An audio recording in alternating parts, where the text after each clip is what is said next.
Boa noite, eu sou Mário Sérgio Conte e a partir de hoje estou à frente do Roda Viva. E gostaria de saber, Cabo Anselmo, o senhor se arrepende mais de ter combatido a ditadura ou de ter servido a ditadura? Nenhum nem outro. Eu me arrependo de ter traído o meu compromisso para com a pátria quando deixei a Marinha e passei para o lado da insubordinação. O senhor não se arrepende de ter traído seus companheiros?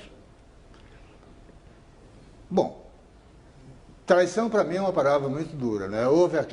Naquele momento o que houve para mim, no meu entender, foi a consciência de que eu estava errado e que eles estavam errados. Eu tomei a consciência, mas não do ponto de vista de que estariam certos aqueles que torturavam gente nos calabouços da polícia política, e sim de que eu poderia estar contribuindo para acabar com, reduzir ou acabar com parte daquele movimento que se propunha levar o povo brasileiro a uma guerra civil.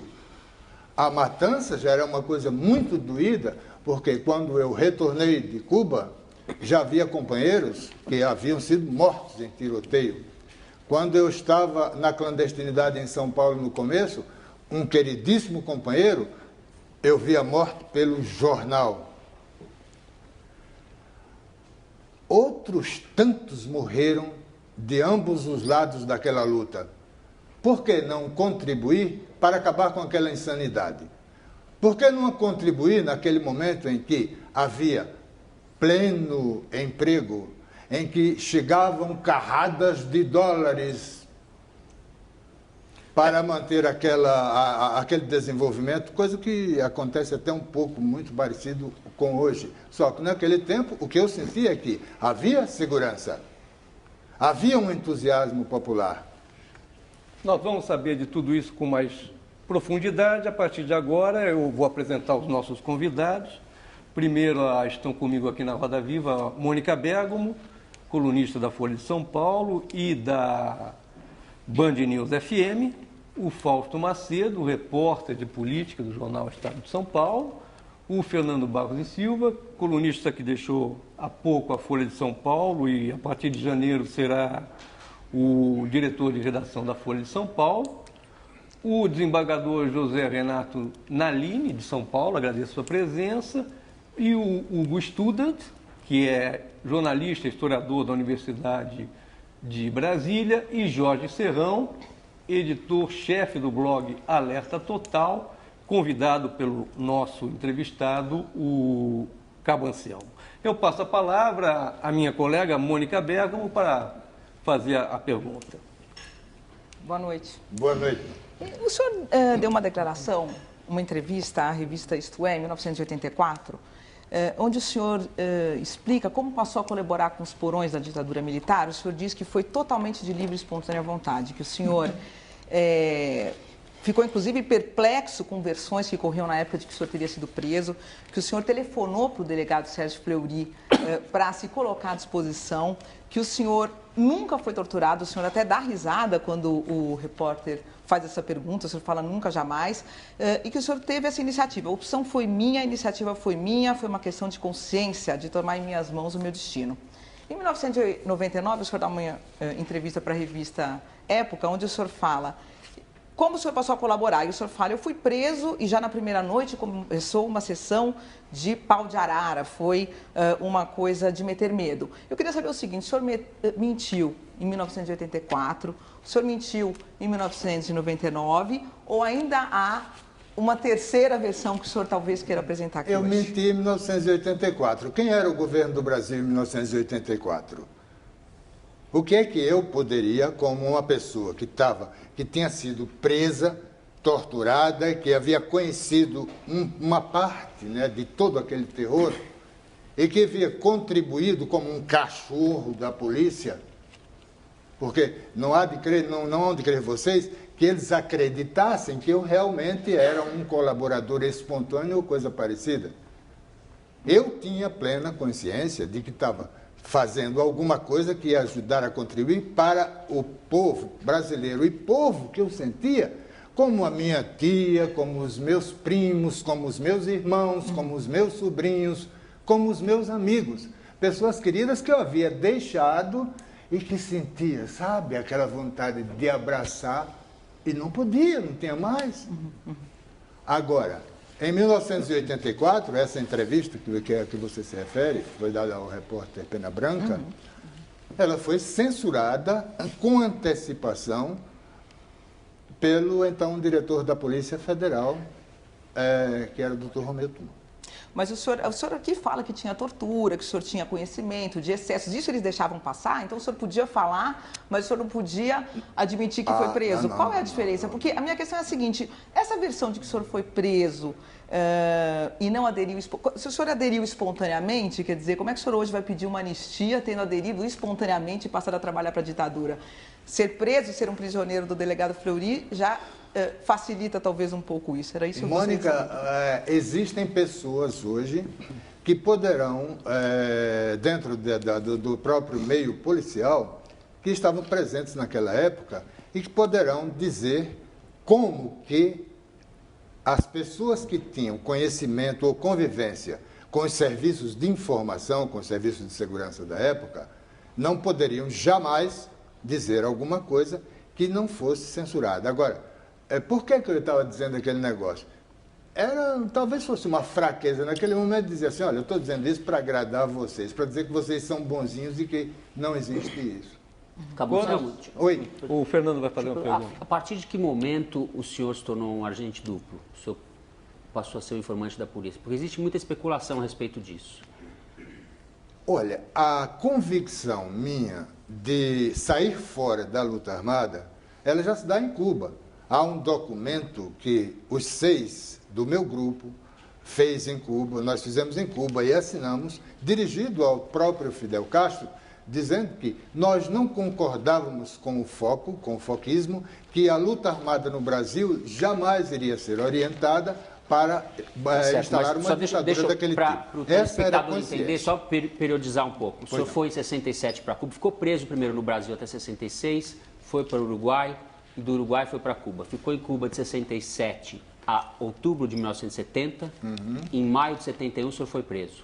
Eu queria saber exatamente em que momento desse período... O senhor chegou no Brasil em outubro de 70 e foi preso em maio de 71 na casa do seu amigo Edgar Aquino. Só completando a periodização, há historiadores que dizem que o senhor já estava prestando serviço aos militares em 64. Inclusive o Marco Antônio Villa, ele diz que o senhor já era, vamos dizer assim... dedo duro, infiltrado, em 64. Pois é. Mas e aí a pergunta é, quando o senhor passa a colaborar com a ditadura? O senhor fala que em Cuba já era contra a luta armada, mas o senhor volta para a VPR, que era uma organização adepta da luta armada. Bom, eu estava em Cuba há 2 anos aproximadamente e não tinha como sair de lá. A única organização que chegou e colocou as condições de negociação para que se saísse de Cuba foi a VPR. E eu conhecia já daqui de São Paulo, porque quem me tirou daqui de São Paulo para o Uruguai foi o Onofre Pinto. E ele foi para lá. E disse, olha, vamos e tal, não sei o que lá. Eu tinha toda a convicção de que chegando aqui, essas coisas já estariam acabadas, como já sabia que estavam se acabando. Né? Então, eu aceitei aquilo, mas eu queria arrumar uma maneira de cair fora. Inclusive, ao encontro com Edgar, é porque ele me poderia, talvez, auxiliar a cair fora disso e levar uma vida clandestina fora, o senhor disse que começou, se eu entendo, o senhor começou a colaborar com a polícia e delatar os guerrilheiros depois de 71, quando foi preso? Depois do pau de arara. Depois do pau de arara. Depois dos choques elétricos. Só para completar... Depois do terror que é aquele negócio. Quem o torturou, Cabo Anselmo? Quem o torturou? Olha... Naquele tempo eu não conhecia muitas pessoas. Depois eu comecei a saber dos nomes de alguns que eu sei que estavam presentes na tortura. E a chefia desses era de um investigador que era chefe do grupo dos investigadores do Dr. Fleury, que era o seu Perrone, né? Um investigador que usava, inclusive, um anel com uma caveira. Mas o senhor era amigo deles? Do Perrone? Não digo do Perrone, mas o senhor era amigo da repressão. Mal cedo. eu fiquei amigo de uma pessoa que ficou como uma sombra durante todo o tempo, me acompanhando, colado durante todo o tempo, que foi o Carlos Alberto. Esse daí eu fiquei amigo, nós éramos quase da mesma idade, entende? Ele participou do massacre em Recife? Não. Não pode, mas de maneira nenhuma, porque ele estava presente no local onde eu estava para me recuperar. Mas quem entregou os ativistas em Recife foi você? Ah, sim, claro. Em parte. Os ativistas que chegaram à casa onde eu vivia com Soledad. Esse sim. Só interrompendo um pouquinho, duas coisas. Primeiro, temos aqui o desenho do Paulo Caruso, que está fazendo o desenho. O massacre do Recife, que o Fausto falou, ele foi feito em 73, começo de 73. 6 quadros da VPR foram barbaramente assassinados. Um dos historiadores do período, o Hélio Gaspar, o melhor livro do período, ele disse que foi um dos massacres mais bárbaros que houve, uma chacina. Foram mortos 6 com 14 tiros na cabeça. E segundo a versão oficial, esses 6 assassinados deram 28 tiros e não pegaram nenhum. E só sobraram 2 dos supostos militantes da VPR. O senhor, que era um infiltrado, e o outro que é o Carlos, que tinha o codinome de César, que o senhor infiltrou na VPR. E o senhor estaria, nessa hora, na Praia de Boa Viagem, numa casa lá. Boa Viagem não. Como é que o senhor vive, Cabo Anselmo, tendo essas 6 mortes nas costas, inclusive da Soledad, que era sua companheira, uma paraguaia, estava grávida do senhor e teve uma morte bárbara. Morreu também a outra moça, Pauline Raistu, e morreram outros 4 que eram quadros da VPR. Não era gente inexperiente. Como é que o senhor vive? O senhor vive bem? O senhor dorme bem, sabendo que essas 6 pessoas foram barbaramente assassinadas, segundo pela sua ação? Quantas pessoas foram assassinadas naquele tempo e assassinadas com as armas de ambos os lados? Dessa maneira eu não me lembro de nenhuma. Bom, dessa maneira, morrer é morrer. Morrer com tiro é morrer com tiro, seja qual for a condição. Morrer numa guerra não declarada é a mesma coisa. Soledad morreu dentro de um tonel com o seu feto aos pés, Cabo Anselmo. Era sua mulher. Opa, essa é a versão, essa é uma das versões. E, aliás, a história é feita com versões diversas, né? Existe toda uma história e toda uma versão de um homem que construíram, de um mito que construíram sobre esse velho aqui, que nunca viveu dentro dele. O senhor está dizendo que é mentira? Esses fatos são mentira ou não? A Soledad, eu a conheci em Cuba. A Soledad era uma poetisa, era uma pessoa doce, era uma pessoa carinhosa. Este era o lado humano. Agora vamos para o outro lado. Ela era filha de dirigentes comunistas paraguaios, distribuía jornais, segundo ela própria me contou, do Partido Comunista nas ruas de Assunção desde pequena, e foi para a Universidade Patrício Lumumba para treinar lá. Muito bem. Quem ia? Os filhos de dirigentes de Partido Comunista de todo o mundo que iam para o Paraguai iam treinar para ser agentes comunistas em qualquer parte do mundo, como ela veio para aqui, esteve no Chile, foi para Cuba e vai por aí. Então, vem cá, quem que escolheu este risco? Quem que escolheu pegar em armas? Quem escolheu enfrentar os policiais da ditadura? Agora, não fui eu. Então ela mereceu. Mas ela aceitou correr riscos, ela teve essa opção de correr riscos, mas eu acho que ela nunca imaginou que seria traída por um homem que eu imagino que ela amava, que era o senhor. Agora, o senhor, como é que era? O senhor chegava lá, beijava ela, tudo, pegava as informações e de manhã o senhor ia lá e dava as informações que ela passava para o senhor. O senhor não tem assim um pouco de vergonha disso? Ela não falava, ela não me dava nenhuma informação. Nós tínhamos uma convivência marital. Eu estava permanentemente com ela numa casa onde ela dirigia um grupo de bordadeiras para fazer blusas bordadas que a gente botou para vender numa boutique, né? E eu fazia também alguns trabalhos artesanais, eu fazia tapeçaria, por exemplo, né? Fiz um monte de coisa de tapeçaria e tal. Lá nós recebíamos gente, tipo a esposa do senhor João Santos, dono do Cimento Nassau. Nós íamos à casa, eu fui com ela à casa da esposa do João Santos. Isso eram informações que ela podia, e eu também podia. Mas o senhor estava entregando ela, o senhor estava só... Vamos ver. Deixa eu situar um pouquinho, Mônica, esse negócio aqui.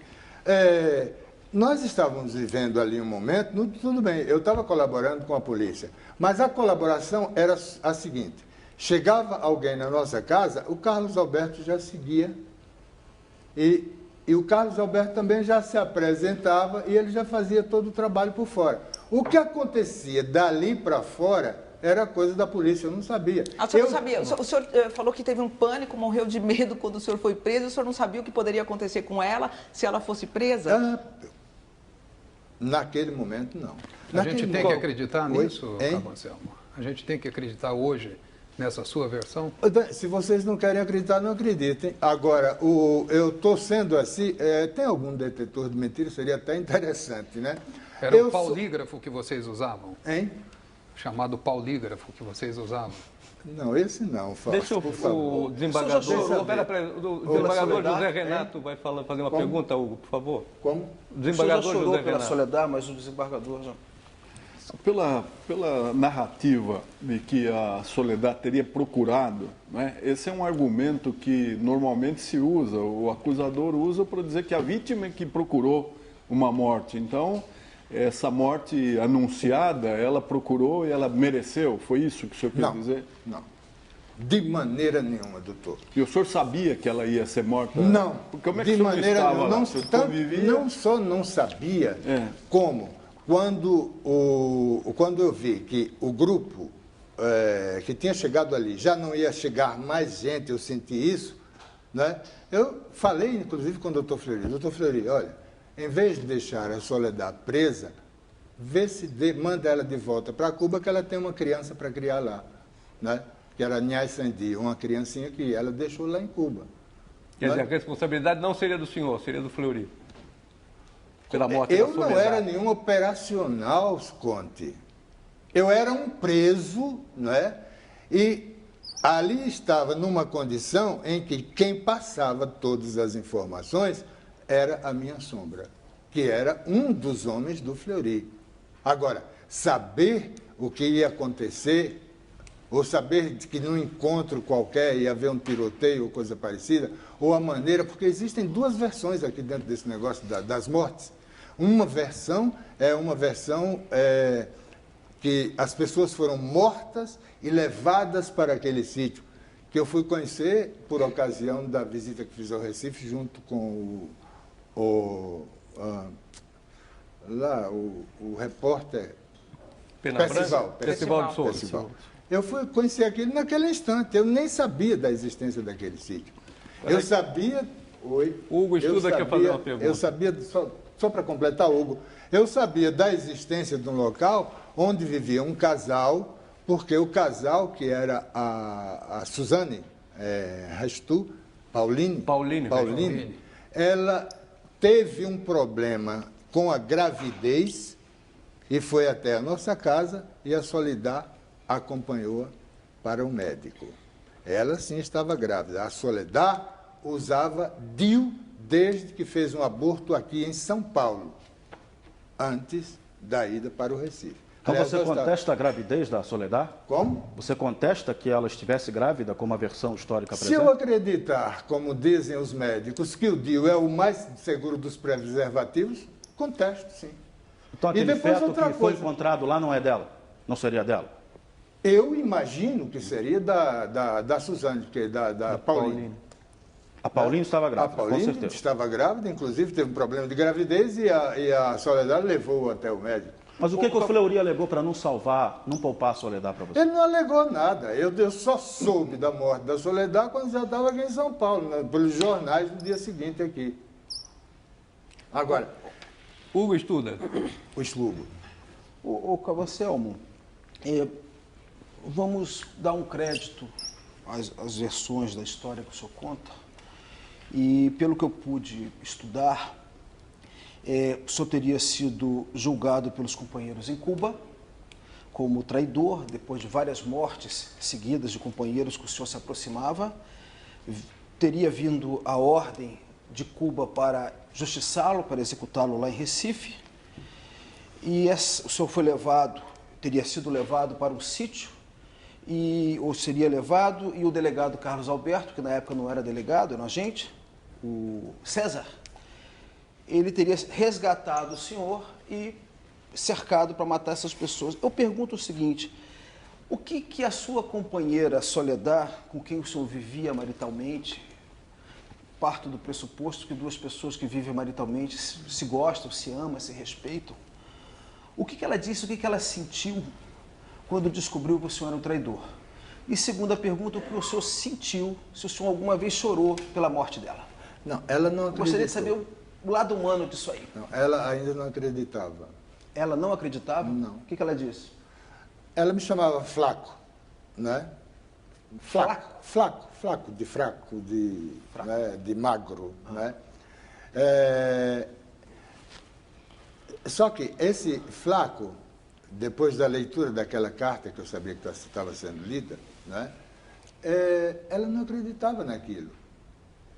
Ela não acreditava. Existia realmente entre o homem e a mulher, e agora eu quero separar do militante e do combatente guerrilheiro, existia entre nós um carinho muito grande, um amor, vou dizer assim, eu sentia, sentia amor por ela. E esse negócio não está nem bem resolvido dentro de mim hoje, não está, até hoje. Não está bem resolvido como? Bem resolvido. Eu sinto uma dor e uma tristeza muito grande do que aconteceu com aquela mulher bela, que era poeta, etc. Mas que, ao mesmo tempo, ela estava metida numa luta, num lugar que não deveria estar. A gente fica vendo aquelas imagens de 1964, aquele jovem marinheiro de 22 anos, cheio de fogo, cheio de chama sagrada, ideologia, e vê hoje o senhor com quase 70 anos, entrou como Judas da história, o nosso Joaquim Silvério dos Reis. E aí, o senhor falou de uma palavra aqui no início dessa entrevista chamada destino. Como é que o senhor olha? O que aconteceu com o seu destino? Como é que o senhor se olha hoje para o passado e para o presente? Como é que o senhor se sente? Eu tive a ocasião, nesses últimos anos, de buscar compreender-me e compreender toda a história em que nós vivemos. Nós, brasileiros, vivemos e o mundo está vivendo, enfim. Né? Nesse momento, fundamentado em leituras como leituras do Anthony Sutton, que mostra para a gente que os políticos e empresários norte-americanos e ingleses e outros financiaram e ajudaram o comunismo soviético a se desenvolver, fizeram a mesma coisa com o nazismo, receberam depois todos os cientistas nazistas e comunistas nos Estados Unidos, na Inglaterra, e depois da queda do Muro de Berlim, que você hoje não tem mais essa coisa de direita e esquerda, que o Foro de São Paulo disse que tinha que resgatar, e que está tentando resgatar realmente em toda a América do Sul. Quando a gente olha, por exemplo, que no momento histórico daquela revolução, da ditadura dos militares no Brasil, isso ocorria em todos os países da América do Sul. Mas, Cabo Anselmo, Oi. A pergunta do Hugo Estudo, eu acho que é bem o seguinte: se o senhor pudesse voltar atrás, milagrosamente, o senhor entregaria a Soledad? O senhor tentaria esse acordo com o delegado Fleury? Se eu soubesse o que ia acontecer, não. E o senhor não se arrepende de ter feito isso? Não é um caso. Se eu me arrepender, eu vou trazê-la de volta, eu tenho a dor e o sentimento de ter acontecido aquilo. Agora, o arrependimento não vai ser pelo que eu estava fazendo no momento, que tinha no meu interior, na minha consciência, um significado muito maior.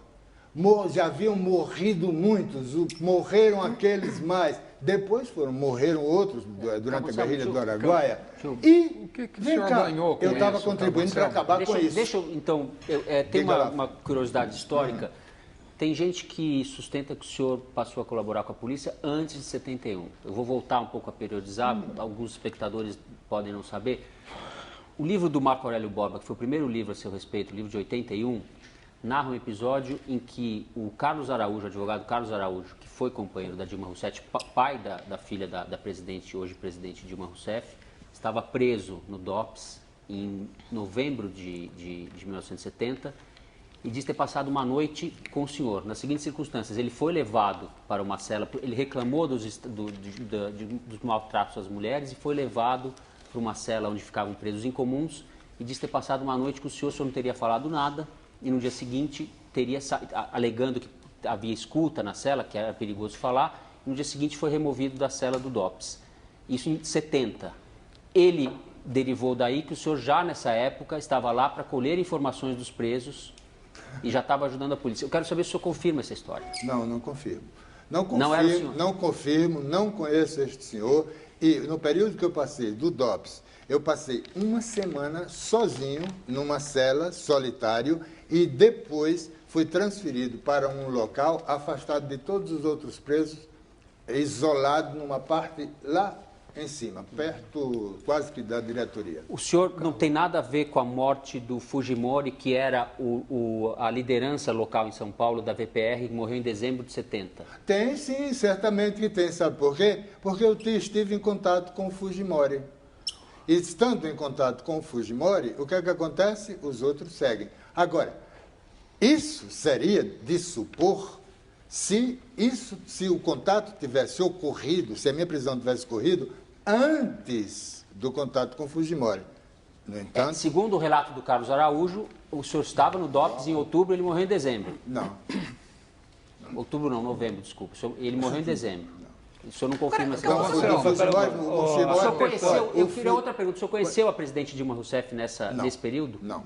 Ouviu falar dela nesse período? Não. Cabancel, o Fausto Macedo tem uma pergunta aqui bastante pertinente. Era isso, exatamente isso, Fernando. Até onde o senhor sabe, qual foi a real participação da presidente Dilma na luta armada? Só a inferência do que eu posso dizer. Bom, tem uma moça que está nesse negócio da luta armada, né? A inferência que eu faço é de que ela foi o quê? Foi uma moça que estava fazendo a mesma coisa de organização que os outros faziam. E o que eu tenho da história da presidente Dilma Rousseff é aquilo que eu leio nas revistas e nos livros hoje. Naquela ocasião não houve contato?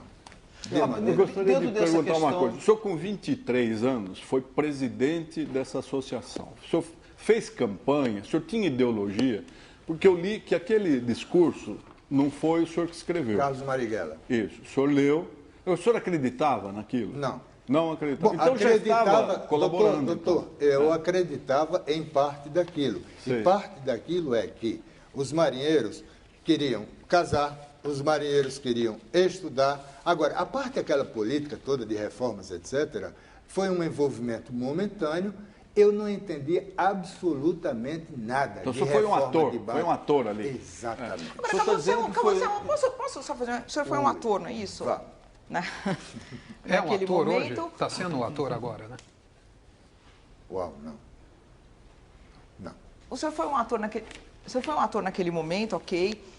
Então o senhor não acreditava? O senhor era uma pessoa despolitizada? O senhor caiu meio de gaiato ali? Não, Bergamo. Eu era companheiro dos meus companheiros e estava envolvido dentro daquele negócio com toda a paixão de qualquer um. Mas o senhor queria saber do casamento dos marinheiros, etc. O senhor não era comunista, o senhor não tinha essa ideologia, não é isso que o senhor está dizendo? Não.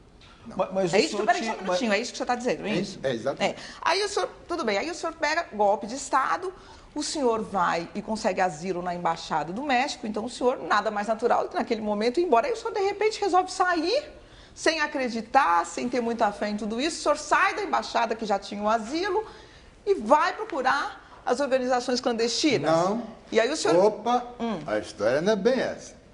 Qual é a história? Formou-se dentro da Embaixada um grupo de ex-marinheiros, sargentos, o padre Alípio de Freitas, o ex-deputado que tinha sido ministro da Justiça, o Marcos da Costa Santos. Então, era um grupo que tinha contatos com o pessoal de fora da embaixada, eu não sei como, né? Eu era um peão dentro daquele jogo todo. Por que o senhor não ficou no asilo? Por que o senhor quis voltar? Só complementando, exato. tem uma pergunta aqui de uma colega nossa de televisão, a Maria Adelaide Amaral, que faz novelas, faz seriados. Ela pergunta que a sua biografia foi presa em 64 e exilou-se em Cuba, mas a sua espetacular fuga da prisão do Rio de Janeiro não há detalhes. O que aconteceu? Da prisão? No Rio de Janeiro. Tudo Em bem. 66. O senhor estava no alto da Boa Vista, o senhor saiu. Ou o senhor foi respondo falar a com- pergunta da Mônica ou essa aqui? Não, Qual é porque delas? elas têm relação. Porque, quer dizer, o senhor pega, o senhor Legal, tem a chance vamos lá. de ter o asilo, Então- o senhor sai espontaneamente e vai para a clandestinidade. Tudo bem, Aí o senhor vamos é preso fazer. e sai pela porta da frente da prisão em 66, porque o senhor falou para o carcereiro, eu vou ali encontrar Vou uma ver mulher, uma já mulher, volto. Uai, Foi tudo tão olha, simples. é muita eu esculhambação. gostaria muito que, se pudesse voltar numa máquina do tempo, para ver como é que era aquilo, não é? Hoje se diz a ditadura. Aqui naquele instante, em 1964, 65, até acho que 66, por aí, eu sou até mais, o que eu imagino é assim, naquele instante, toda a justiça estava funcionando. Quando eu estava na prisão, eu tinha um advogado, Alcione Vieira Pinto Barreto, que me acompanhava na auditoria da Justiça Militar como meu defensor. Foi por intermédio dele que nós pudemos sair do presídio Fernandes Viana, onde estávamos em celas junto com o preso comum, para aquela delegacia do Alto da Boa Vista, onde estavam somente presos políticos, não é? Eu passei pelo DOPS, passei pelo Senimar, passei pela... no DOPS ninguém me torturou, no Senimar ninguém me torturou, no presídio Fernandes Viana. Era um preso político, não é? Que estava ali entre outros, Mas o senhor não marinheiros e disse que a fuzileiros, reportagem... etc. No Alto da Cabo, Boa Vista... você não disse que a reportagem verdadeira é que você disse que foi torturado? Agora você está dizendo que não foi peraí, torturado. nós estamos em 64 e não em 70, 69, 70. Isso já é passado, é depois. O Mário, uma outra Não, mas reparação o diretor histórica. do DOPS, aquele Cécio, que 2 anos antes de morrer, falou que o senhor já colaborava com o Senimar, colaborava com o DOPS do Rio. Esse bom tratamento não indica que o senhor era alguém do esquema? Não. Eu não. Primeiro o seguinte, o que o Cecil Borer, que era o delegado de chefe do DOPS naquela ocasião lá, disse, isso poderá ser talvez contestado por outras pessoas que estão vivas, não é? Como o Bonerge,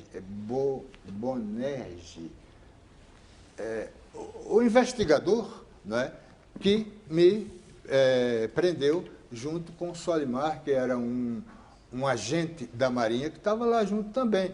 Essas pessoas podem, talvez, dizer qual era a realidade, ou calar, simplesmente, por não querer desmistificar tudo aquilo que foi feito, não é? Em relação ao mito que fizeram Cabo Anselmo. Pois é, O sobre Cabo esse Anselmo mito. só diz- Cabo Anselmo, na verdade, é uma grande mentira histórica. Na Marinha, ele nunca foi cabo. Como é que você se transformou no mítico Cabo Anselmo se você só foi um marinheiro de primeira classe? Bom, as divisas de primeira classe eram 2. No Exército, cabo é 2 divisas. A imprensa viu 2 divisas e começou a chamar cabo. Então, essa é a primeira das mentiras históricas sobre você, seria? Claro que seria. Hugo Estuda, por favor. O Cabo Anselmo. Há 3 Cabo Anselmo, versões. por favor, Hugo. Anselmo, ou José Anselmo, como você Anselmo. quiser. 3 versões sobre esse período inicial, 64, 65. A esquerda tem a versão que o senhor era um agente provocador da CIA ou talvez do Senimar, que provocou. Né? Os militares dizem que o senhor era manipulado pelo Marighella, que você seria, talvez naquele momento, autêntico. E o senhor se apresenta como uma espécie de Forrest Gump, talvez um marionete do destino, que um jogava para cá, outro para cá, ou seja, afinal, naquele episódio da Revolta dos Marinheiros, quem que estava orientando o senhor? Você era tão otário assim quanto a história faz parecer? Ou o senhor quer fazer parecer? Eu era um menino de 23 anos, entusiasmado, com o peito cheio de ver tantas autoridades políticas, tanta gente se aproximar daquela associação, fazendo louvação. Ou seja, havia toda uma trama política rodeando a Associação dos Marinheiros, né, para que nós fôssemos conduzidos àquela situação. Quem conduziu a Assembleia dos Metalúrgicos, né, foram líderes metalúrgicos. Quem fazia negociação com o presidente Goulart depois daquele negócio eram os líderes metalúrgicos, que o Goulart estava submisso a eles, poxa. Ué? Anselmo, Oi. o senhor encontrou o seu destino, então, quando encontrou o delegado Fleury, que aí o senhor vira um cachorro. No jargão policial, o cachorro é aquele, é o militante que é pego e passa a trabalhar para a polícia. Essa é uma peculiaridade do senhor. O senhor é talvez o único militante, ou mais militante mais graduado, que vira um colaborador da polícia, vira um cachorro. Então o senhor encontrou o destino quando virou um cachorro da polícia? Não, só quando me afastei da polícia e comecei a provar para mim mesmo que eu poderia prover meu sustento. E fiz isso durante anos. O senhor desaparece em 73 e volta a aparecer em 84. Como é que o senhor vive durante esse período, esses 11 anos? Quem o sustenta? Como é que o senhor ganha o seu pão? E quem o protege? Eu queria saber se o delegado quem o Fleury protege? Protegeu o senhor nesse período. Olha, desde quando eu comecei a trabalhar, o meu primeiro trabalho foi com o delegado Afonso Celso de Lima Acra, que era de uma das equipes do DOPS de São Paulo e mantinha. Ele era de uma família de fazendeiros de café, né? E mantinha uma pequena empresa de corte e transporte de madeira. Então, eu fui apresentado a ele pelo Dr. Fleury e o Dr. Fleury pediu que ele me desse um emprego. Ele me deu um emprego dentro dessa empresa e eu, durante muito tempo, eu pude administrar essa empresa. Ganhava R$ 1.500 aproximadamente, digamos, entre aspas, sei lá, R$ 1.500 por mês daquele negócio. E tinha algumas comissões mais dentro daquele trabalho da produtividade da madeira que era mandada para a fábrica de papel. Isso é São Paulo? Isso é São Paulo. O senhor casou de novo? Eu tive uma companheira, depois disso, que passou comigo até final dos anos 80. E ela sabia quem você era? Ela sabia do seu passado? Sabia. Cabo Anselmo, Sim. o senhor O senhor chegou a acredita ter que filho? Fleury morreu verdadeiramente num acidente na Ilha Bela em maio de 79? Fausto, eu tenho uma dúvida, uma interrogação muito grande dentro desse negócio. Porque o cara que eu conhecia, né, eu não tinha muita proximidade, nem, como dizer, contato com ele naquele tempo, mas eu estava afastado, realmente. Por que o senhor o chama de doutor, com esse respeito todo? Sabemos nós que ele era um torturador, que era um sádico. Por que ainda esse respeito? Bom, na época que eu o conheci, que eu convivi com ele era o Dr. Fleury. Eu me acostumei com isso, estou repetindo isso automaticamente. senhor Quem tinha ouviu mais também, poder? não viu? Tortura? Uma pergunta importante. Isso. Quem tinha mais poder nessa época? O doutor Fleury ou o pouco comentado doutor Romeu Tuma, Romeu Tuma? muito mais poder. Quem? Que poder ele tinha? Tuma. Tuma tinha muito mais poder. O trabalho Poder pelo- Como é que era o essa organização do DOPS aí? o trabalho- Para a gente entender a dinâmica dessa tal de ditadura. O trabalho do Dr. Tuma, ele se realizava com uma equipe de analistas no 5º andar. Todas as informações que a equipe do Dr. Fleury colhia iam para o 5º andar. O doutor Tuma torturava? Não. Não que eu saiba. Fleury, Eu não- o senhor viu Fleury torturando o que você quer o dizer? Cabo O que você quer dizer? Eu não sei, eu não posso chegar a dizer fulano, beltrano torturava. Eu só sei que eu O senhor entrei foi numa- torturado, o senhor pode dizer? Eu entrei numa sala e as caras que eu me lembro, a cara principal dentro do negócio, chefiando lá um grupo, num enfumaçado lá danado de cigarro, é do Perrone. Agora, existiam vários rapazes dentro Mas o senhor daquela... sabia que o Fleury sabia da tortura. O Tuma sem sabia dúvida. da tortura. Ah, não, eu acho que o Fleury, não só o Fleury, como o Tuma sabia, como todo mundo sabia, uai. Que nível da oficialidade sabia? Generais sabiam? Coronéis Sabia, sabiam? todo mundo sabia. ou Nessa que não escalada de sabia, poder ou- aí, quem mandava mais, o Tuma ou o Fleury? Como é que era essa relação de poder? Eu Isso acho que a queria entender. relação de poder estava na relação com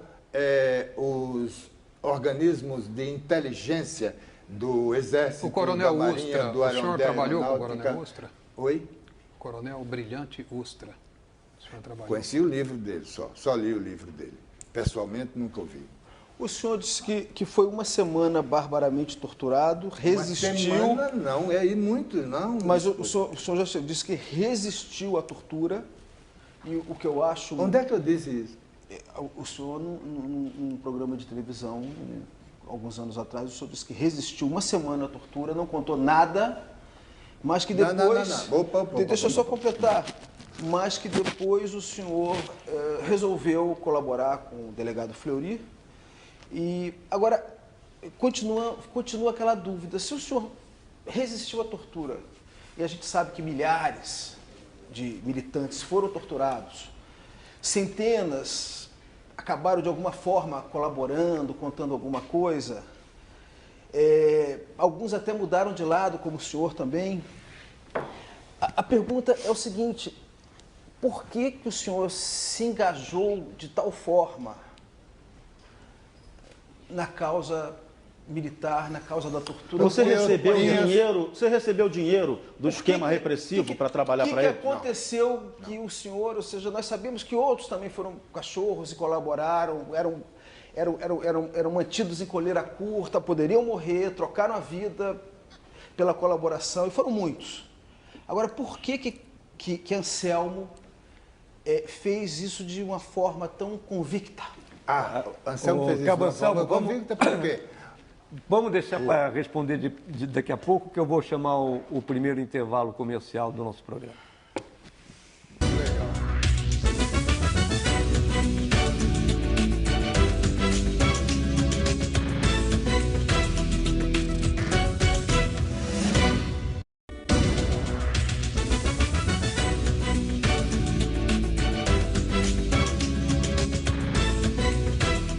No Roda Viva de hoje, Cabo Anselmo passando a história limpo, retomando a pergunta do Hugo Studer: por que o senhor defendeu com tanto afinco, com risco da vida, entregando companheiros à ditadura militar?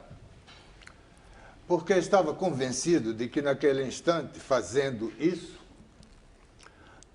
estaria contribuindo para abreviar a insanidade da luta armada. Aquela luta armada estava matando de ambos os lados, tanto dos lados dos militantes armados, das organizações armadas, quanto do lado das forças repressivas, estava matando gente. E era gente que deixava família, filhos, etc. Uma diferença dentro desse negócio havia: os militantes armados haviam abandonado suas filhas, suas esposas, suas namoradas, etc. E não tinham um sentimento contra isso. Esse é um ponto pouco tocado dentro desse negócio. O negócio era fazer a revolução para libertar o povo. Só que o povo brasileiro era meu tio, minha tia, meus primos. O senhor também abandonou eles, né, para entrar? Hein? O senhor também abandonou eles? Bom, obrigatoriamente. Não, o senhor não falou que entrou voluntariamente na luta armada? Contingencialmente. Eles estavam lá no Nordeste. Eu estava dentro da Marinha. Depois de dentro da Marinha, eu fui preso. E depois da prisão, eu fui para a clandestinidade. Da clandestinidade, eu fui para o Uruguai, onde não me foi dada a opção de pedir asilo. Fiquei clandestino. E lá, junto ao deputado Leonel Brizola, ao engenheiro Brizola, ele disse: você vai, não é, para Cuba para treinar as táticas e as técnicas de guerrilha, que possivelmente nós venhamos a utilizar na nossa luta. Ele disse textualmente que nós iríamos aprender aquele negócio, mas não a política de Cuba. Uma boa pergunta: qual foi a interferência do Leonel de Moura Brizola na sua vida de guerrilheiro, seu começo ali do mítico Cabo Anselmo? O Leonel de Moura Brizola, ele estava muito próximo ele era um ídolo naquele tempo, né, de todo o pessoal que estava próximo das esquerdas. A associação estava trabalhando orientada, né, por gente de esquerda. Então o Brizola era o nome, né? E era um nacionalista, não era um comunista. Esse é um detalhe também. Cabo, o senhor tem ídolos hoje? Quem é seu ídolo? Ninguém. Em quem o senhor Anselmo, votou, né? deixa eu O senhor não voltar. vota, né? Depois Ele não desse episódio da Soledad, Ladies não vota, ele não first. tem identidade. ladies first, Mônica. Não, eu fiz uma pergunta, mas na verdade o senhor não vota para presidente da República porque o senhor não tem o documento, Nunca né? votei, Se o meu. senhor votasse, o senhor teria votado em quem? O que, nessas eleições? Talvez tivesse votado no Serra. Não sei. Se eu tivesse voltado, teria votado nos dos males, no meu entender, o menor. O senhor está pleiteando aproveitar indenização. que eu tô aqui, que o senhor me deu essa colher de chá. Desculpa. Aproveitando que o senhor me deu essa colher de chá de mulheres primeiro, o senhor já declarou que tem um cálculo de mais ou menos de 100 a 200 pessoas que o senhor colaborou com a morte delas? Mano, naquele instante eu disse isso brincando da seguinte senhor maneira. brinca com umas coisas, Não, brincando, não, peraí, eu me fiz mal. Eu disse isso naquele tempo seguinte, ele me faz a pergunta da seguinte maneira, quantas pessoas, eu digo, eu não sei, eu tive contato com veja bem, eu tive contato com A, B, C, D, E. A polícia seguiu A, B, C, D, E, que foi ampliando os contatos, foi abrindo a rede. Se aí tem 200 pessoas, eu não sei. Ele botou lá que eu tinha matado. Outra coisa é o seguinte, nessa mesma entrevista, o senhor declara o seguinte, que o senhor conheceu alguns outros cachorros que colaboravam com a ditadura. 6 ou 8. Aí o senhor diz claramente, não é um chute assim, o senhor fala 6 ou 8, conheci, eu sabia quem eram de todas as organizações, porque o senhor analisava relatórios e inclusive o senhor indicava se eles eram confiáveis ou não. Quem são essas pessoas? Eu não vou falar, desde que os arquivos secretos falem isso. Mas Denuncia o senhor só mais conhece, uma elas vez, estão por Cabo aí e ainda... Não, eu não tenho mais, nunca mais tive contato com nenhum deles. Cabo Anselmo, Esses nomes estão nos arquivos secretos da ditadura que não querem abrir? Sem dúvida. Cabo Anselmo. Algum sem dessas dúvida. pessoas, esses 6 ou 8, hoje é dirigente político, está no governo, é político? Eu não tive mais contato com Atenção, vamos... eles. Não tive nunca Cabo mais eu Anselmo. tive contato com nenhum deles. Anselmo. Eu conhecia o material que durante um pouco tempo eu analisei lá no quinto andar, junto com a equipe do Dr. Tuma. Vamos ouvir uma pergunta do Dr. Luiz Eduardo Greenhalgh, que é um velho não, é um advogado Eu conheço, de já vi. presos políticos. Ele fez uma pergunta para o senhor. Vamos ouvir no vídeo. O Brasil está criando a sua Comissão da Verdade. O senhor estaria disposto a sentar-se perante os integrantes da comissão e falar a verdade do que foi a sua traição e o que o senhor fez pela repressão, na época em que o senhor era repressor, e quantas pessoas acabaram falecendo em função desta atividade? O senhor está disposto a contar isso à Comissão da Verdade? Disposto a contar tudo isso, desde que a Comissão da Verdade, Dr. Greenhalgh, ela seja composta por gente, tanto da direita quanto da esquerda. Que ela seja composta e tenha o objetivo de estabelecer a verdade de ambos os lados, e não somente, como até agora é possível se inferir, ela estabelece a verdade somente de um dos lados. O que Agora a o senhor quer em pergunta troca, idiota, como é que Cabo? você vai participar de Comissão da Verdade se você não tem nem carteira de identidade dizendo que você é você? Essa é uma questão que eu iria colocar mais posteriormente, dizendo o seguinte, muito bem, eu servi ao Estado de São Paulo e servi à ditadura militar, ou seja, ao governo federal. É Estado e Estado. Por que é que nenhum desses dois estados me deu a minha identidade de volta?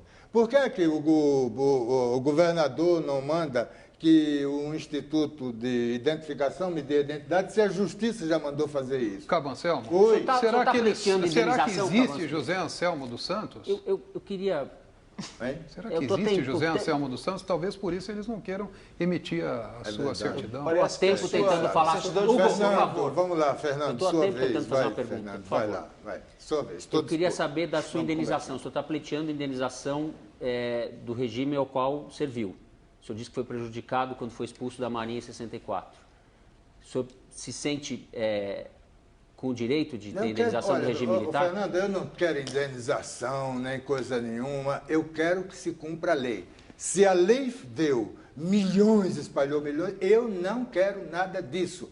Eu quero simplesmente o seguinte: se houve uma anistia, eu fui expulso da Marinha, houve uma anistia, então essa expulsão deixou de existir. Logo, esse tempo que eu deveria estar na Marinha, ele tem que ser ressarcido de alguma maneira. E não peço nem que me paguem tudo que seria as contas, as matemáticas, uma aposentadoria? Mas eu quero uma aposentadoria. O Anselmo foi o centésimo Eu só queria mais uma caçado pergunta pelo em relação ato- a essa Isso tem que questão se lembrar, financeira. né? O senhor, depois do massacre de Recife de 73, se retirou de cena. O senhor passou por uma cirurgia plástica. Ó, tá vendo? Foi no Hospital Albert Einstein, em 73. Foi no Hospital Albert Einstein. Quem pagou para o senhor a cirurgia? Não sei. O senhor vive do que hoje, Cabo? Eu tenho algumas pessoas que colaboram comigo mensalmente, me dão para pagar o meu aluguel e para que Quantas eu possa pessoas? comer. Tem 3 pessoas. É o quanto que Eventualmente, paga? Mas a é troco mais. do quê? Hein? A troco do quê? O que o senhor oferece? Bah, eu não ofereço nada. É Eles gente, acham é gente simplesmente o seguinte, ideológica, que o meu papel dentro desse... E não é pessoa nem ligada a nenhuma força militar, tá? É gente que é empresário e que nunca esteve ligada a nenhuma força militar. Né? É gente com quem eu tive muito pouco contato, mas que, quando da situação que eu estava, né? Em função de quê? Em função da entrevista dada à TV Globo durante 8 horas e que foi editada em 2 minutos, pensando frases para poder criar todo um julgamento monstruoso. Aquilo era dito para vender o livro Eu, Cabo Anselmo, escrito com material que eu passei para o Percival, mas com as opiniões do próprio Percival, né? E opiniões que eram um tanto desairosas aqui, ali ou acolá, né? Muito bem. Eu deveria dar aquela entrevista para promover e vender o livro. Muito bem. Eu dei a entrevista e foi o quê? Foi um massacre. Um massacre que hoje é ponto de referência para todas as falas, para tudo que se escreveu a posteriori em blogs, para tudo que se escreve hoje. Hoje, sei lá, você pega lá, coloca na busca lá do Google, Cabo Anselmo, tem, sei lá, milhares de páginas de só metendo o pau. Esse negócio de ser agente da CIA ou coisa... aquele escritor, como chama ele, que fez o livro A Revolta da Chibata, que era do Partido Comunista, ele é quem começou a dizer isso. Foi o próprio Partido Comunista. Eu acho assim, dizer, o camarada já era antes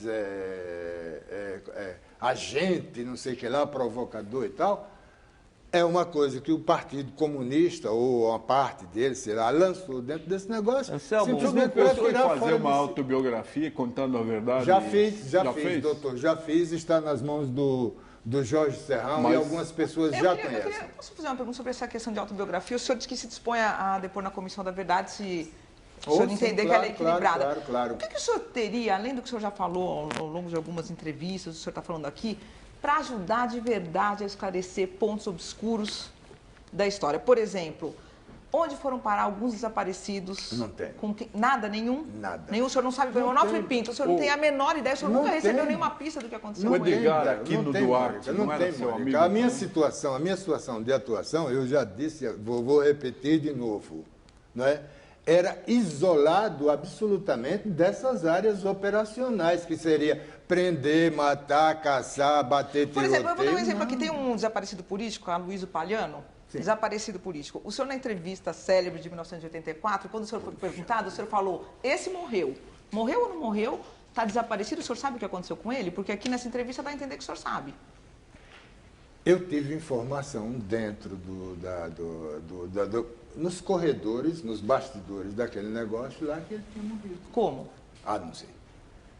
E os 23 do Molipo? O senhor é o principal, apontado como o principal suspeito de ter entregue os companheiros, o senhor foi para o Chile, se encontrou com o Onofre Pinto, e o Onofre Pinto contou ao senhor que 28 companheiros iriam voltar para o Brasil para aderir à guerrilha, e aí, desses 28, 23 foram morrendo à medida que foram entrando no Brasil. Hugo, é interessante. Esse é um dos grandes mistérios da guerrilha. Legal, Hugo. Você sabe que é inocência pura dizer que alguém dentro daquelas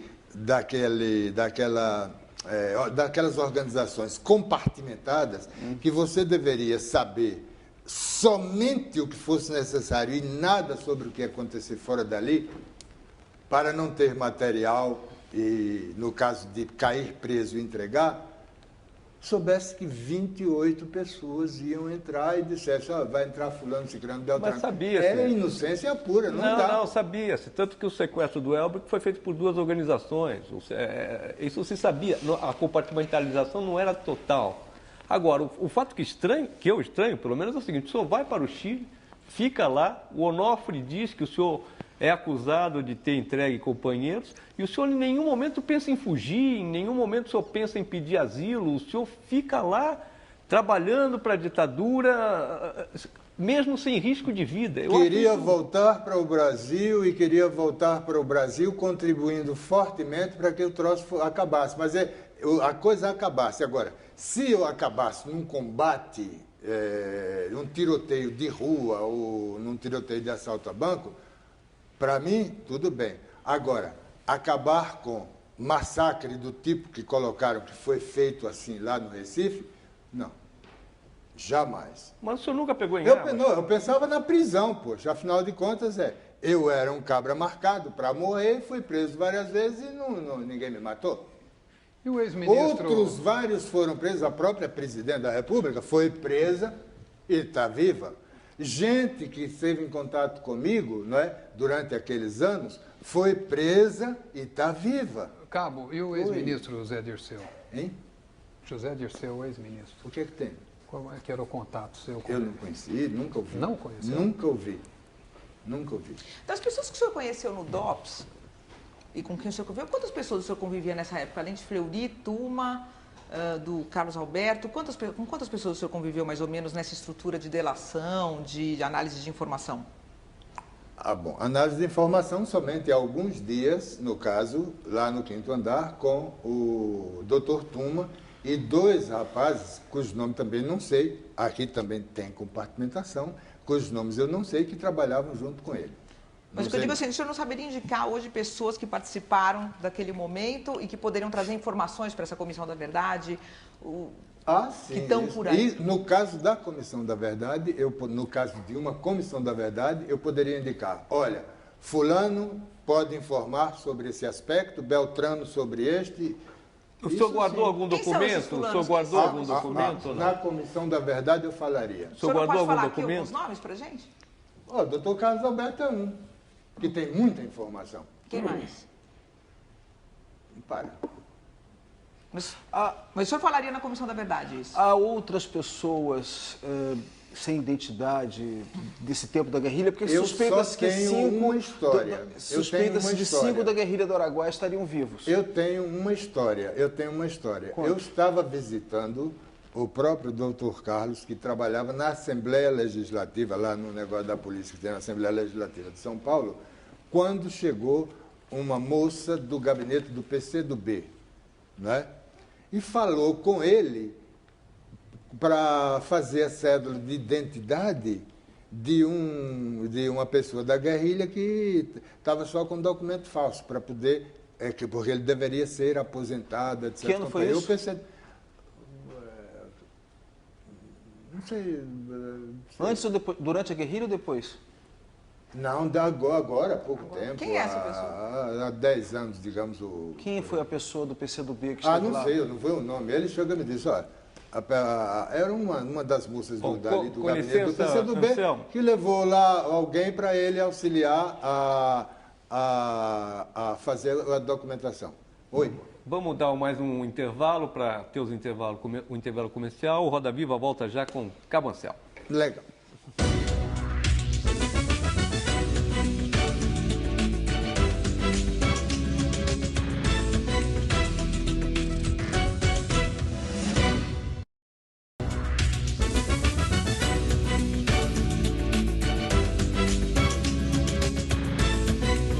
Viva temos Cabo Anselmo. Agora eu vou fazer uma pergunta que recebi aqui pela internet. Cabo Anselmo, o senhor ainda tem contato com torturadores, cachorros, delatores daquela época? Por exemplo, Carlos Augusto, o César. Com o Dr. Carlos Alberto, raramente. Raramente. Ele trabalha aqui em São Paulo? Trabalha aqui em São Paulo. Na Assembleia? É. Por telefone, às vezes. E qual que é o conteúdo da conversa com ele? Oi, tudo bem? Como é que tá? Ele pergunta se você tem mais alguém para entregar? Oi? Ele pergunta se você tem mais alguém para entregar? Não é nada disso. Anselmo, Mas Anselmo, até onde eu saiba, desculpa, é o próprio delegado Carlos Alberto quem estaria dando assistência ao senhor. Não, o que é isso? Não é? Não. Não? Não, de modo nenhum. pelo que eu entendi, pelo seu relato, você não tinha assim a ideologia da esquerda. Achou que era uma coisa de entusiasmo, de início. Era companheirismo. Depois verificou que a direita estava fazendo o país progredir. Foi isso? E você achou então que foi o melhor lado? Não. Você falou de emprego. Deixa eu ver se eu situo bem esse negócio. Deixa eu ver como é que eu vou situar melhor esse negócio para você. De uma vez, vou ver se a gente pega e bota esse negócio no final. Isso. Cuba. Existe uma vivência, uma emoção, um contato com o povo, tá? Um contato com gente de carne e osso. Existe o discurso oficial. Aquilo era um contraste brutal, não é? Eu fui às praias, fui a teatro, fui a cinema, convivi com a população. E sentia o que era. Eu tirei da casa onde vivia latas de leite russo, lata de carne de porco chinesa, para levar para pessoas, olha, doutor, intelectuais, que achavam que aquilo era uma festa. Café. E sabe como é que era tratado o café, doutor? Fazia o café e guardava o pó para fazer uma aguinha e botar um pouquinho depois para continuar. Eu convivi com essa gente. Eu vi o que é que era uma ditadura, a ditadura comunista lá com Fidel Castro. Eu vi como é que era a oposição àquilo. E tive com intelectuais cubanos. Conversei com eles, convivi com eles, muitos. Né? Muito bem. Quando nós dissemos, olha, a nossa revolução não vai ser igual a esse negócio daqui, era uma convicção nossa.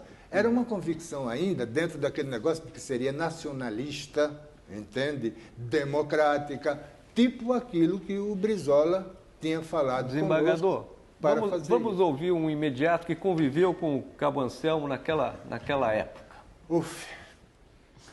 Meu nome é Dario Giordano, eu sou um capitão de fragata da Marinha de Guerra, reformado, e ex-imediato do navio tanque rígido onde servia o Cabo Anselmo. Cheguei ao navio, o navio estava sujo, imundo, indisciplinado, e a fonte, o líder dessa rebelião dentro do navio, rebelião entre aspas, eu detentei como Cabo Anselmo. Face a isso, o Cabo Anselmo sofreu inúmeras punições. Passado tanto tempo, os alojamentos foram limpos, encerados e a roupa toda limpa, mas o Cabo Anselmo continuava na sua mesma posição. Era um indivíduo manso, falava macio, mas era um tremendo subversivo. Agora então, você já pode entender a pergunta para o Cabo Anselmo. Fui informado por um agente do CENIMAR, Centro de Informações da Marinha, que o meu nome estava em uma lista em que era uma lista de oficiais que deveriam ser executados ou assassinados logo que iniciasse a Revolução. Faço uma pergunta então ao Cabo Anselmo. É uma pergunta, não é uma acusação. O que é que ele sabe por que eu fui colocado nessa lista para ser assassinado? Bom, comandante Giordano, eu não conheço essa lista, não tinha essa informação, mas inferindo daquilo que eu vivi no meio da esquerda, Se existia uma lista de oficiais que deviam ser assassinados, o senhor ia ser assassinado simplesmente porque era um oficial da Marinha, era um inimigo do povo, só por isso. Agora, não tenho conhecimento dessa questão. E muito agradecido, senhor, pela pergunta. Meus respeitos. O senhor tem medo de morrer assassinado? Teve? Como é que o senhor conviveu com esse medo desde o período que o senhor foi o agente e ao longo da década de 70, quando o senhor ficou escondido? Eu tive muito medo. No começo eu tinha medo, entende, de aparecer e ser assassinado. Hoje não, não temo absolutamente mais nada, né? E por que o senhor vive na semiclandestinidade? Assim? Porque não gosto de cidade, de barulho de cidade, não gosto do estresse da cidade, não gosto da desinformação da cidade, não gosto disso. Então eu prefiro viver apartado de tudo isso. Viver lendo em silêncio, meditando e agradecendo a Deus por cada dia de vida. Agradecendo realmente a Deus por cada dia de vida e mais, agradecendo a Deus por me dar paz e tranquilidade nesse momento. Você não tem a consciência pesada? Não, não tenho consciência pesada de nada. O meu entendimento de contribuição, e gostaria que isso se marcasse aqui, foi de contribuição para impedir, ser um marco, ajudar a impedir a formação de uma guerra civil. Isso impedir em face da emoção, do carinho, do amor que eu sentia pelos meus que estavam distantes, não podia chegar próximo, e que todos aqueles outros rapazes também tinham, pais, mães, irmãos, etc., todos, estou falando pelos da Marinha, Cabancel, eles tinham esse negócio também, então eles tinham o mesmo sentimento nesse sentido. E todos eles morreram. Não morreram simplesmente, ou não morreram porque eu teria feito o contato que levou a polícia até eles. Não. Eu acho que as razões, as origens de todo esse negócio, as origens das ditaduras militares em toda a América Latina, as origens de todos esses governos, a comissão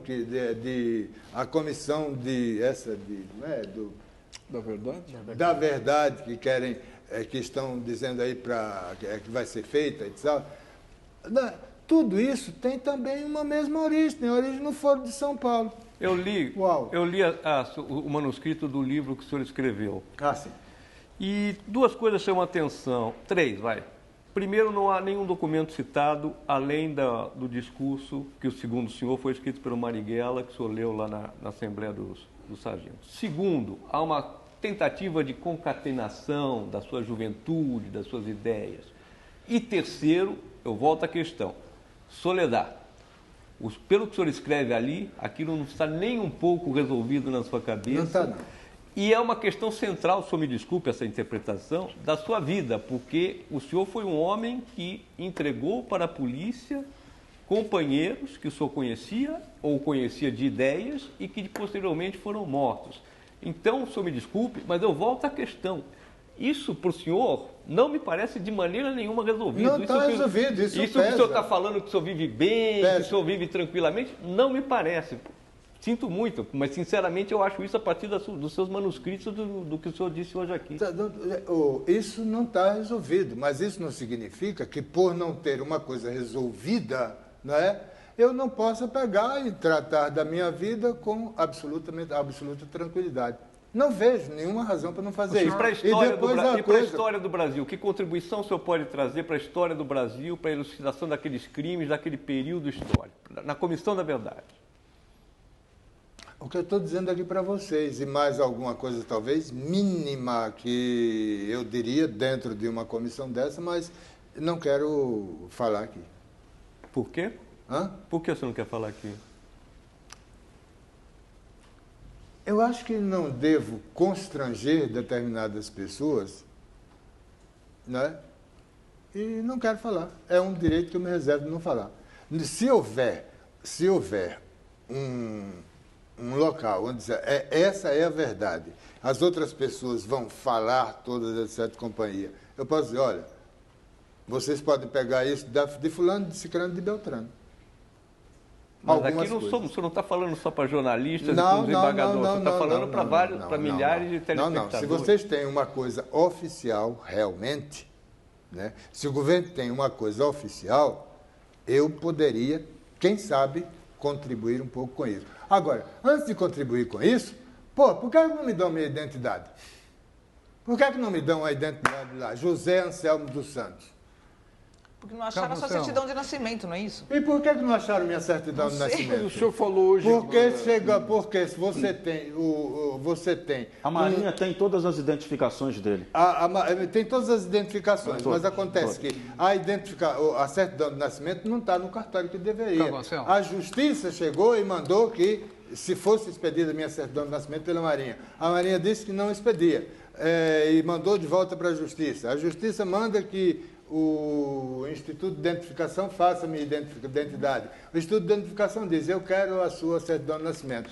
Não tem certidão de nascimento. Cabo Anselmo, o Ministério Público Federal tenta localizar no cemitério de Vila Formosa ossada de ex-guerrilheiros. É um caminho certo essa investigação? Não sei. Olha, vocês fazem as perguntas, Macedo, como se eu fosse... operacional ou fosse um agente encarregado de determinar das etc. Não era não, Mal. O que era, então? O senhor vivia com o delegado, com o doutor Fleury, como chefe da repressão. Eu vivia com ele, não. Eu vivia no local que ele me botava para esperar ali as ordens. Ufa! Eu vivia com ele. O senhor viveu quanto tempo naquele apartamento da Rua Pinagés, que se transformou no... era um aparelho Fernando, honestamente, não sei. Alguns meses.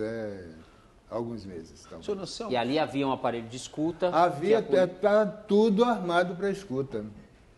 Quantas pessoas, mais ou menos, passaram por lá? Umas 3. Só isso? Só. Senhor Anselmo, 3 que eu posso dizer filho. até foi O senhor lembra o nome delas? O Zé Raimundo passou por lá. Né? O Zé Raimundo era um ex-marinheiro, esse passou por lá. Tá? Outras 2 pessoas que passaram por lá me foram dadas como contatos, que também não aconteceu nada. E eram de uma organização minúscula qualquer. Que também não aconteceu coisíssima nenhuma. Eles não tinham nada. Não tinha. Aquele apartamento estava ali prontinho para o caso de, se eu quisesse fazer alguma coisa, também eu estou sendo vigiado. Isso, sim. Como assim? Se eu quisesse, por exemplo, receber alguém ou fazer alguma coisa fora do controle deles, eu estava sendo vigiado. Eu não sabia, até um certo instante, eu não sabia que tinha escuta. Eu soube depois. Quer dizer que tinha outros cabos Anselmos, então, ao seu redor? O senhor pode contar a respeito do seu encontro com o Lamarca, quando o senhor voltou ao Brasil no final dos anos 70, de 1970? Eu tenho uma mensagem para ser entregue para ele. Estava num cinto, né? Naquele tempo a gente gravava microfilme. Não era microfilme, né? Era todo um filme que eu fotografei as páginas todas e meti dentro de um cinto. Então, eu fiz contato aqui em São Paulo, fui para o Rio de Janeiro e a Inês Etienne me levou até o local do Lamarca fechado. Completamente fechado. Muito bem. Fechado quer dizer que o senhor não sabia para onde o senhor estava indo? Não sabia. Bom, vamos... Mais um break aqui, mais o último intervalo, e informando que Cabo Anselmo é o 3º tema mais citado no Twitter esta noite no Brasil. Vamos ao nosso break.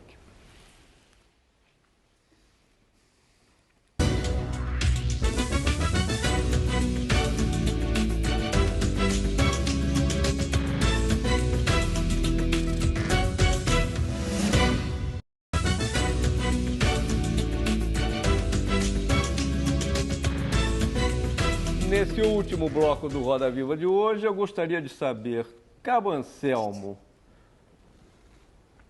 o que o senhor pode, vamos repetir, o que o senhor pode contribuir em matéria de nomes para a Comissão da Verdade? Bom, quem assassinou, quem entregou, quem era infiltrado? Bom, quem assassinou, eu não sei.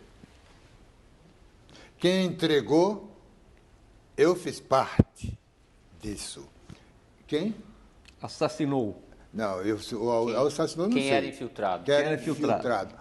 Infiltrado...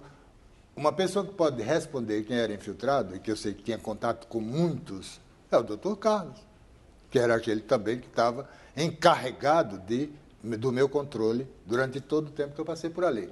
Agora, se vocês querem saber alguns detalhes operacionais ou coisas mais nesse sentido, seria muito interessante buscar os agentes do DOPS naquele tempo, que ainda estão vivos. E estão onde? Estão onde? Ué, estão servindo a polícia naturalmente. Quem são? Não sei. Procure. E outra disso não. Agora não. Agora está certo. Mas estão na Polícia de São Paulo, na sua maioria? Claro.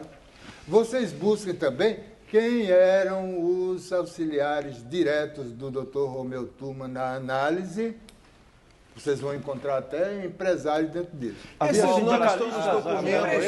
momentinho, empresários de que setor? Só dá essa pista. Havia sindicalistas ajudando também, colaborando? Eu sei que tem empresário, por exemplo, na área de aviação. De aviação? E sindicalista? Anselmo. Oi, peraí. Sindicalista, uau! Você lembrou bem. Busquem no meio sindical. Buscaremos. Uma última pergunta do Twitter, terceiro assunto do Twitter essa noite, Cabo Anselmo. Há uma alusão a uma pergunta do Hugo Estuda. Como é que o senhor se sente ao entrar para a história na galeria de Calabar, Joaquim Silvério dos Reis, Judas? O senhor acha que essa é uma imagem que vai ficar para o senhor para a história? Ué, o que é que eu vou fazer contra isso? Você tem... Ajudar a história.